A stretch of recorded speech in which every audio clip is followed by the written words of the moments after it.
인공눈에는 크게 이제 보면은 이전 물 작은 방울을 분사시켜서 얼려가지고 만드는 인공눈하고, 그 다음에 이제 우리가 크리스마스 때 많이 쓰는 것들이 있죠. 이 스프레이로 해서 하는 인공눈이 있고, 그 다음에 또 밴드 오브 브라더스 같은 영화에 보면은 그 눈 위에서 싸우는 장면이 있어요. 그래서 그 눈을 인공눈으로 만드는 거거든요. 그런 타입의 인공눈도 있고, 연극 같은데 할 때 이전 우리가 연출 효과를 내기 위해서 하는 인공눈, 그런 것들이 크게 보면 한 4가지 정도가 있다고 보면 됩니다. 자, 제가 오늘은 엘사로 변신을 했는데요. 엘사가 아니라 읍사죠. 읍사로 변신을 했는데요. 되게 없어 보인다. 앞불사. 인공눈을 좀 만들어보려고 제가 읍사로 변신을 했는데요. 첫 번째로 이 베이킹소다와 린스를 이용해서 한번 인공눈을 만들어 보겠습니다. 베이킹소다는 3, 그리고 린스는 1. 자, 한번 섞어보겠습니다. 우와. 진짜 눈 같죠? 됐다, 고마. 진짜 눈 같지 않아요?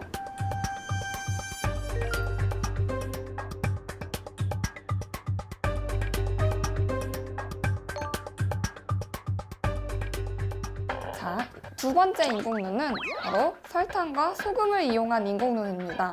그냥 됐다 싶은 만큼 자, 섞어보겠습니다. 아니 근데 제가 읍사로 변신하느냐고 장갑을 끼고 있는데 이게 어린이용 장갑인가 봐요. 잘 에잇!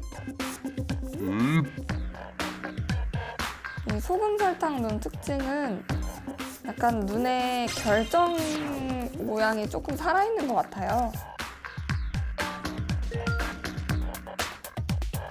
와, 진짜 눈이네. 예뻐. 근데 자꾸 섞다 보니까 궁금한 게 생겼는데, 이게 소금하고 설탕이잖아요? 먹을 수도 있는 거잖아요? 맛이 어떨까 좀 궁금한데, 이게 진짜 진정한 단짠이잖아요. 제가 단짠을 정말 좋아하거든요. 달다가 짜다가 다시 달고 또 짜다가 또 달고 맛있습니다. 진짜 맛있어요? 네. 한번 드셔보세요. 황금 비율이에요. 설탕이 짜네. 설탕이 짠 맛이에요. 자, 이제 마지막 세 번째인데요. 마지막 세 번째는 이 고분자 흡수체 가루와 물만 있으면 됩니다. 자, 한 컵. 저게 기저귀 속에 들어가는 성분 아니에요? 네, 맞아요. 맞죠? 흡수체를 다 붓겠습니다. 자, 그리고 이제 물을 광활하게 부어보겠습니다.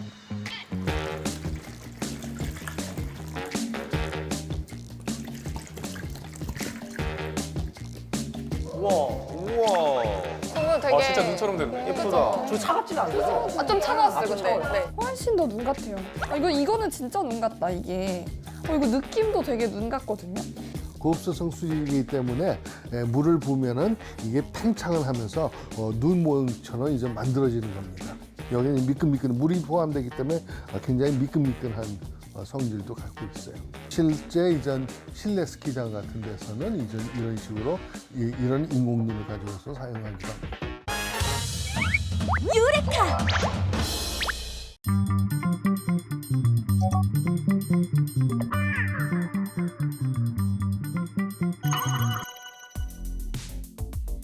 인터랙티브 미디어 아트란 작가의 메시지가 담긴 작품에 관객이 참여하며 의미가 완성되는 예술 분야를 말합니다. 관객이 작품의 일부가 되기도 하고 보는 이의 움직임이 작품의 움직임을 만들어내기도 하죠. 단순히 시각적으로 감상하는 예술 작품이 아니라 모든 감각을 사용해 작가의 의도를 이해할 수 있는 인터랙티브 미디어 아트. 이를 가능하게 만드는 건 카메라와 각종 센서 등의 하드웨어와 컴퓨터 프로그래밍 기술입니다. 예술의 영역 속에 첨단 디지털 기술로 구현한 그래픽이 접목된 것이죠.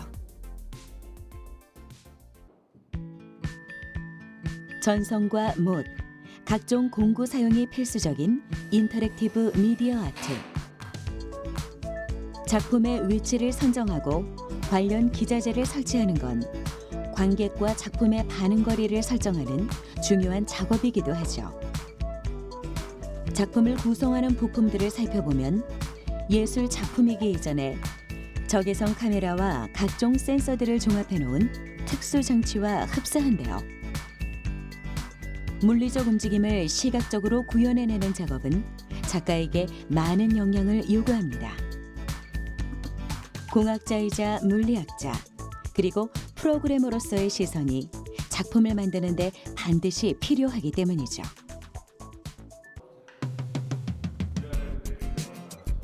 양미나 작가의 작품 묵상은 종교적인 기호들로 모아 하나의 상징물을 만들고 이 상징물이 종교적 기능을 할 수 있는지 실험해 보기 위해 제작한 것이라고 하는데요. 실험적 작품인 만큼 관객의 참여가 핵심입니다.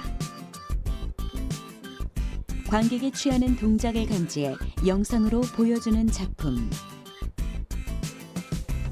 시각, 청각, 동작을 통해 교감하면 할수록 몰입감을 얻을 수 있다고 하는데요.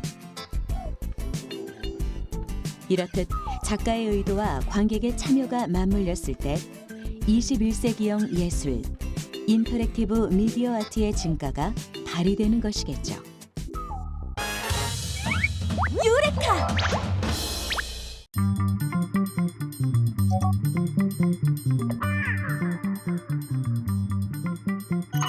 자, 지금부터 청소기를 만들어 보도록 하겠습니다. 박수! 내 거야. 내 거야 나. 내가 먼저 했잖아. 나 먼저 했지. 진이야. 어떻게 하는 거야? 잠깐만, 이거를 일단 만들어 주세요. 이렇게 잘라야 돼. 왜 나는 안 굽히지? 야. 네.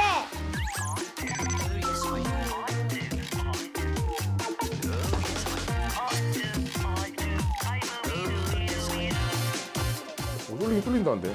부드러워졌어. 이렇게 하고, 이렇게 넣고, 이렇게 해가지고, 이게 앞에 대가리야. 아빠 이 프로펠러는 뭐야? 이게 뭐냐면은, 공기를 빨아들일 수 있는 거야. 이 프로펠러가 회전하면서 청소기 안에 있던 공기가 밖으로 해서 내부 압력이 낮아지면서 압력차로 먼지가 압력이 낮은 청소기 입구로 쑥 들어오는 거. 오케이?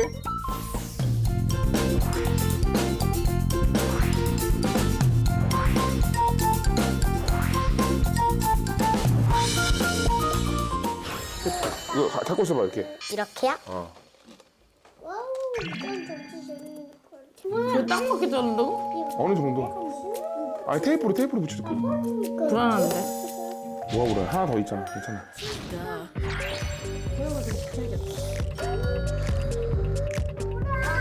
불 날릴 때 잘했잖아.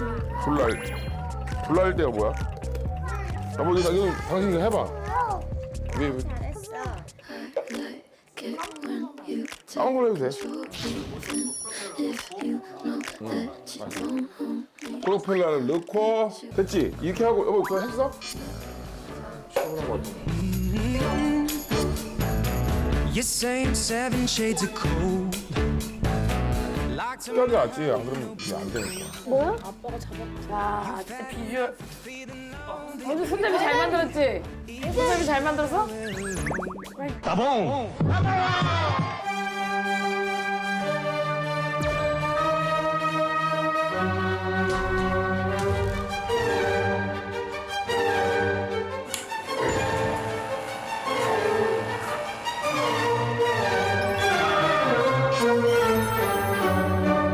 자, 이제 청소기가 되는지 안 되는지 여기 쓰레기를 여기다 다 해봐. 저 쓰레기를. 다. 쓰레기를 여기다 다. 애들 옷에 다 저기 쓰레기. 붙었어. 저기 쓰레기. 뭐야?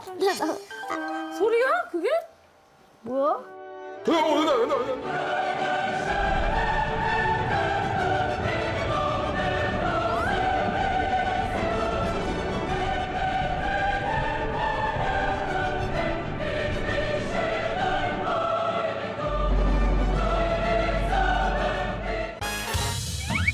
유레카!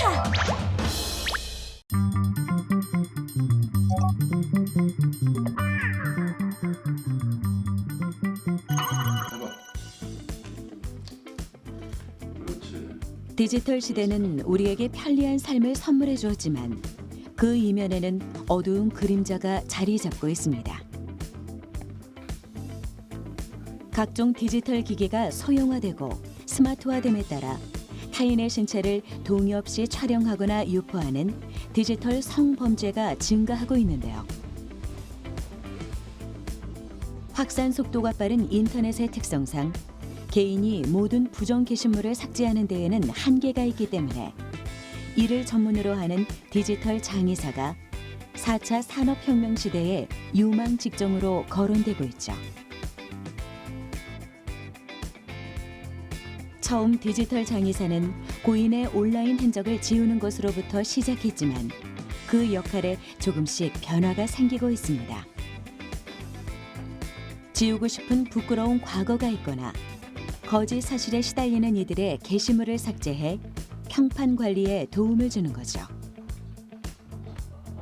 그중 많은 비율을 차지하는 건 디지털 성범죄 영상물 삭제입니다.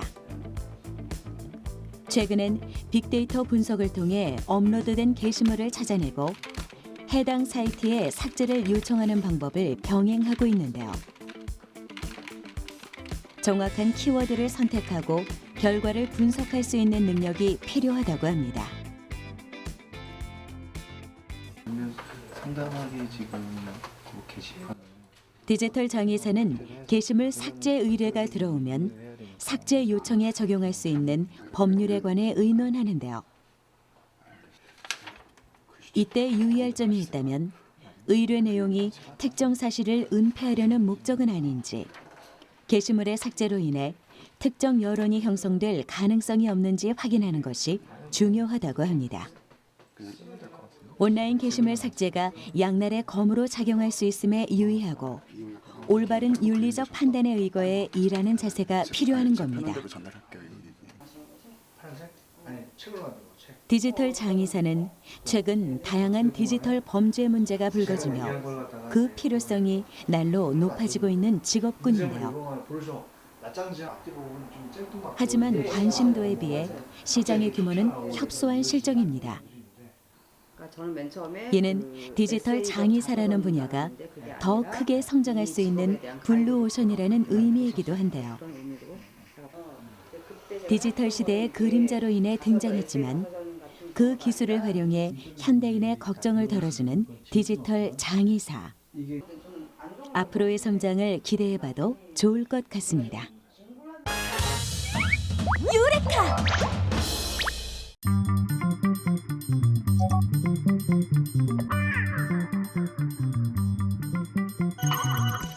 경기도 용인시에 위치한 자동차 제조기업의 환경기술연구소.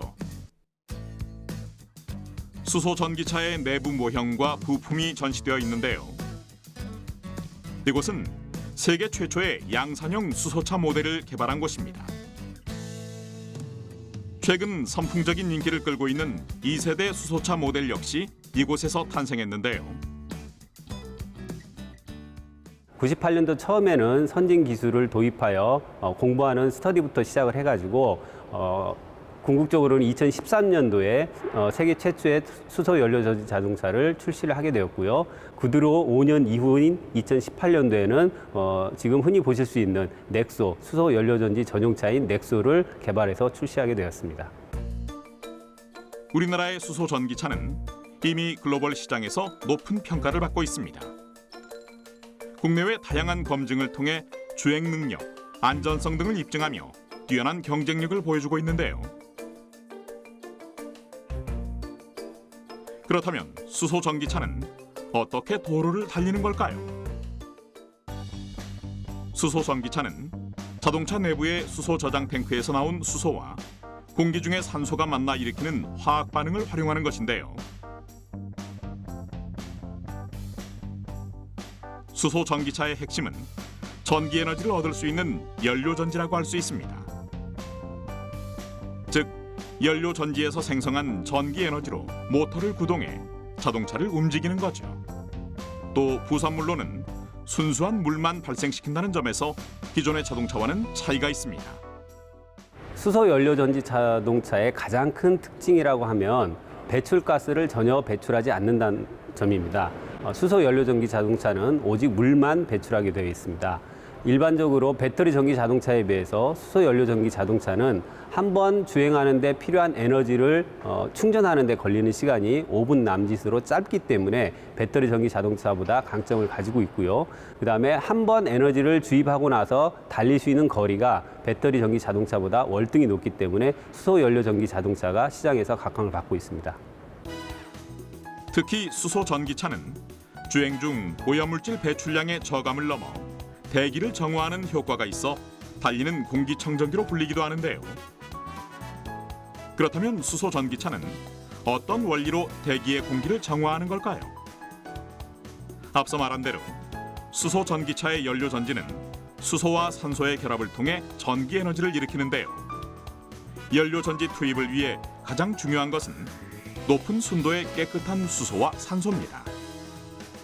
이 때문에 수소 전기차에는 3단계에 걸쳐 공기를 정화할 수 있는 고효율 필터와 가습기가 설치되어 있는데요. 만약 수소 전기차 10만 대가 하루 2시간을 달릴 경우 서울시 인구의 약 86%가 1시간 동안 마실 수 있는 공기를 정화할 수 있다는데요. 유레카!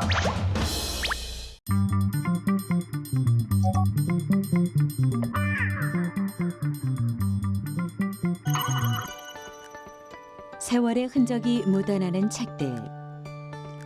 디지털 이미지 보존 전문가는 이미 산업가 진행됐거나 역사적으로 의미가 있는 것들을 디지털화함으로써 새로운 생명을 부여하는데요.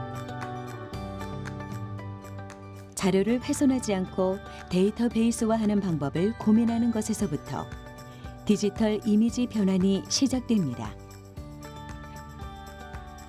이번에 작업할 책은 오륜 행실도입니다. 오륜 행실도는 정조의 명에 따라 편찬된 책으로 유교 윤리를 중시하던 조선의 시대상을 엿볼 수 있는데요. 문헌을 디지털화하기에 앞서 사전 작업을 진행하는 전문가. 먼저 책의 제목 등 기본 정보를 담기 위한 사진 촬영을 진행합니다. 그리고 책을 한 장 한 장 살펴보며 훼손된 부분을 복구하죠. 접혀있는 부분을 펼치고 이물질을 떼어내 문서의 가독성을 높이는 건데요. 디지털 이미지 전문가는 자신의 손끝에서 탄생하는 작업물이 전자도서관에 업로드되는 것을 염두에 두고 그에 맞는 작업을 이어갑니다. 이제 책 내용을 촬영할 차례입니다. 촬영 과정에서는 최대한 원본과 가까운 이미지를 구현해내는 것이 중요한데요. 그 핵심은 고해상도 촬영과 색 보정입니다. 고해상도 장비는 자료 촬영 시 세밀한 색 표현을 가능케 하는데요. 이때 사용하는 색상표는 원본과 유사한 색감을 표현하는 기준이 됩니다. 특히 고해상도 촬영은 원본 자료의 질감까지 표현할 수 있어 이미지에 사실감을 더해주는데요. 색과 장비 활용에 대한 배경 지식이 없다면 표현해내기 어려운 일이죠.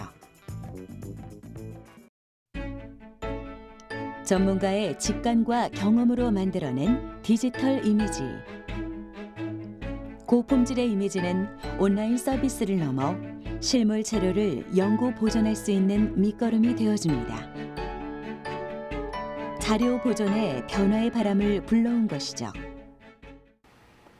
사료적으로 가치가 있거나 희귀한 자료를 주로 다루기 때문에 촬영 기술만큼이나 자료에 대한 이해가 중요하다고 합니다. 서적을 다루는 직업이니만큼 문헌 정보학에 대한 지식은 물론 기록학, 아카이브 등의 분야의 배경 지식이 있을 때 의미 있는 자료들의 데이터베이스화가 가능하기 때문이죠. 유레카!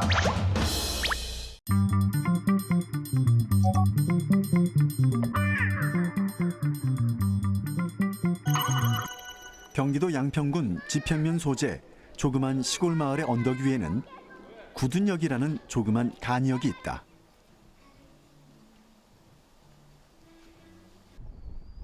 (1940년) 일제강점기에 개통된 구둔역은 2012년에 중앙선 복선 전초라 사업으로 더 이상 기차가 다니지 않는 폐역이다. 깊이만 다를 뿐 우리 모두의 가슴 속의 추억을 한 보따리씩 안겨주고 있는 기찻길. 폐역이 되고 난 후 버려진 이 간이역은 힐링 여행지로 탈바꿈했고 사람들의 발길이 잦아졌다. 이는 모두 마을 주민들의 노력으로 만들어낸 결과다. 폐역이 되고 나서는 방치가 되었어요. 쓰레기처럼 방치가 돼 있던 상태에서 우리 마을 사람들이, 일신리 마을 사람들이 힘을 모아서 2016년 12월부터 이렇게 아름다운 문화공간으로 운영을 하고 있습니다. 폐역 직후 온갖 쓰레기로 흉물스럽게 방치되던 역이 주민들의 노력으로 새롭게 재단장됐다. 이후 대한민국 근대 문화유산 등록문화재로 지정되는 등 새로운 역사를 써내려가고 있다. 구둔역이 다시 재생이 되면서 여러 가지 좋은 점들이 많이 생겼는데요. 그중에서 구둔역이 가지고 있는 큰 자랑거리가 큰 나무들이거든요. 이 나무들은 최소한 500년 이상 된 그런 오래된 나무들이에요. 근데 저희가 구둔역을 다시 살리기 위해서 왔을 때는 이 나무들이 거의 죽어가고 있었어요. 저희가 와서 전지 작업을 하고 하면서 나무가 다시 숨을 쉬고 다시 건강하게 되는 그런 효과도 있었습니다. 소원이 적힌 메모들이 정성스럽게 걸려있는 소원나무. 지치고 바쁜 도시 생활에서 벗어나 넉넉한 여유와 휴식을 찾기에 충분하다.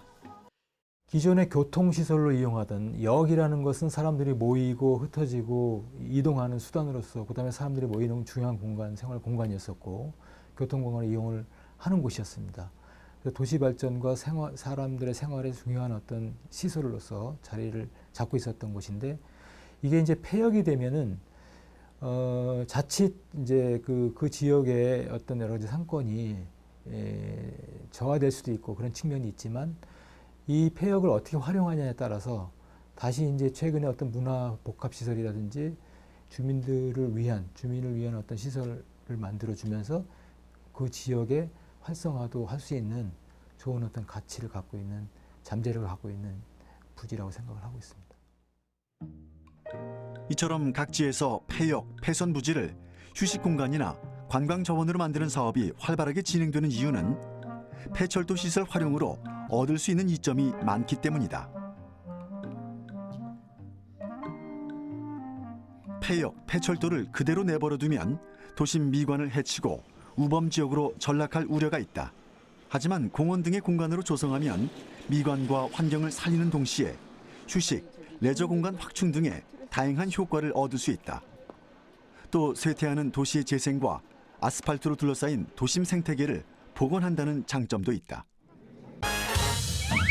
유레카!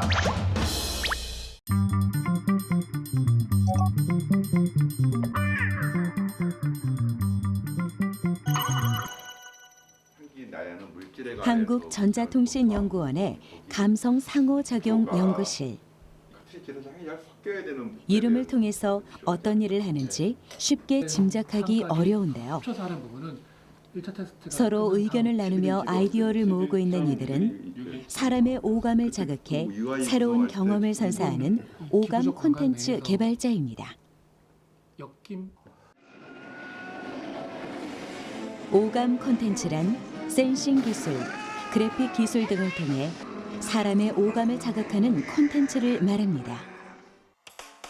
우리가 흔히 아는 VR, AR 역시 오감 콘텐츠 중 하나로 시각적 효과를 극대화해 가상의 경험을 선사하는데요. 최근 오감 콘텐츠는 하나의 감각에 국한되지 않고 두 가지 이상의 감각을 융합하는 형태로 발전하고 있죠. 그리고 이러한 융합 콘텐츠를 개발하는 사람을 우리는 오감 콘텐츠 개발자라고 칭합니다. 오감 콘텐츠 개발자에게 있어 VR은 여전히 흥미있는 분야입니다. 하지만 이들이 개발하는 VR은 조금 특별하다고 하는데요. 가상현실의 세계로 인도하는 영상장치, HMD의 후각을 자극하는 발양장치를 더한 것입니다. VR 콘텐츠 속에서 가상의 경험을 할 때 후각적 요소를 더해 더욱 생생한 체험을 돕는 건데요. 예를 들자면 원두를 만질 때 커피향을 나게 하는 겁니다.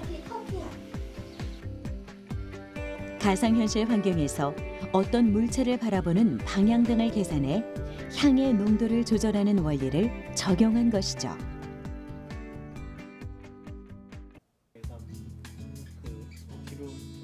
연구진은 오감 콘텐츠를 편집 생산할 수 있는 프로그램도 직접 개발했습니다. 영상에 맞는 향의 종류, 농도 등을 조정할 수 있게 된 건데요. 이들이 이렇게 후각 콘텐츠에 집중하는 이유가 있습니다. 후각은 시각이나 청각과 달리 향을 정확하게 측정할 수 없을 뿐 아니라 정량화시키기 어려워 연구, 개발이 더딘 분야이기 때문인데요. 하지만 이를 조금 더 쉽게 만들 수 있게 된다면 가정이나 영화관에서도 오감 콘텐츠를 접할 수 있게 되겠죠. 예, 보십니다. 일단은 오감 콘텐츠 연구는 질병 진단에도 도움을 줍니다. 현재 개발 중인 질병 모니터링 장치가 바로 그것인데요. 그런 UI에서 우리가 안내문 같은 치매에 걸린 사람들은 특정 향을 맡지 못한다고 합니다. 개발자들은 이에 착안해 특정 향을 발산하는 장치를 만든 것이죠. 기기에서 나는 향을 인지하지 못하는 것으로 조기 치매 증상을 선별하는 데 도움을 줄 수 있다고 하는데요. 사람에게 도움이 되는 시스템을 만들기 위해 의학 분야로 지식을 넓혀나간 오감 콘텐츠 개발자. 이들의 연구로 인해 우리는 조금 더 건강한 삶을 누릴 수 있게 될 겁니다.